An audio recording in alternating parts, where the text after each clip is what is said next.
In this video, I want to discuss what they don't tell you when they remove your gallbladder, okay?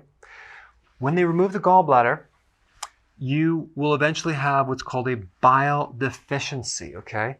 Now, bile is like detergent for grease or fat. So if you can imagine having greasy hands and washing your hands without any detergent, that wouldn't work, right?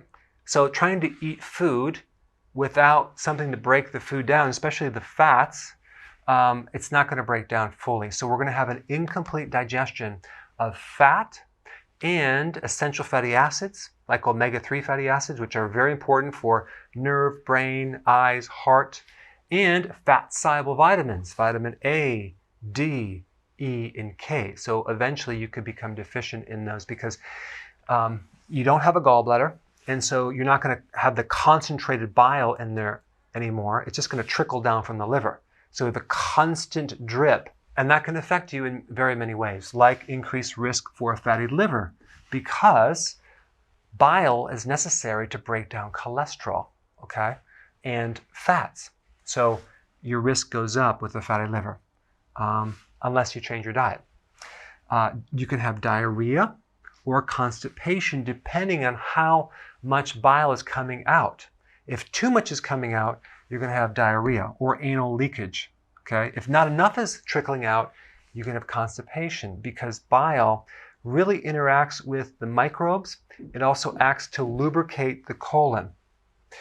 Bile is also necessary to help prevent bloating. So you might have more bloating, indigestion, incomplete digestion in general. Okay, so we already talked about not being able to fully break down your fats. The stool might float. That means you're not breaking down those fats. But the liver normally makes 350 milligrams of bile every single day. But the problem is you don't have a little sac to concentrate that, because anytime you eat, you're supposed to squeeze out this concentrated bile to do its job. We have a diluted form of bile, which is a lot different. Now, the other thing that you're going to realize is that certain fats require bile and some fats do not require bile. And that's what you need to know about as well. MCT oil, okay, and a certain portion of butter, palm oil, bypasses the gallbladder and it goes right into the intestine. So those oils are much easier to digest.